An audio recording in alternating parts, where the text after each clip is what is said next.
Before the Israeli attack on Doha, some countries in the region um, didn't make up their minds regarding which alliance they should opt for. Is it an alliance with the United States on the one hand, or with other countries, other heavyweight countries like China and Russia?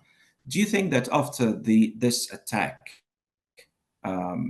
against again a major U.S. ally in the region, that these countries will not hesitate anymore? Well, I think all of the Gulf countries have important relationships globally. When you think about it, they're sort of at the center of the world geographically, and around them is Europe and the United States, Asia, China, India. And they have to live in that part of the world forever, and they will have important relationships, including economic relationships. I think the security partnership with the United States is different for a couple of reasons. One is that it's so longstanding.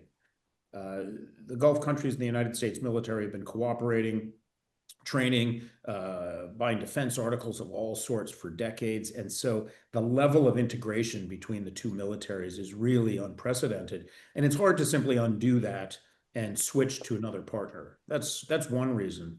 Another reason is I think the quality of U.S. technology and U.S. armaments is better. I mean, I suppose you could say I'm biased on that point. I certainly am. But I think it's true compared with Russian or Chinese or other sorts of armaments. I think the sorts of things that the Gulf countries could get from the United States is qualitatively better. The third reason is not a practical one, but a strategic one, and I think no less important. And that's that the United States, the reason for this significant cooperation, defense cooperation with the United States, is because the United States is one of the few countries that's willing to offer some measure of defense against the Gulf's principal adversary, which is Iran and Iran's proxies throughout the region.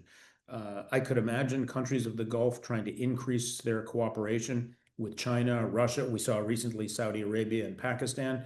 But I don't think any of those countries are going to offer assurances of protection in the event Iran attacks.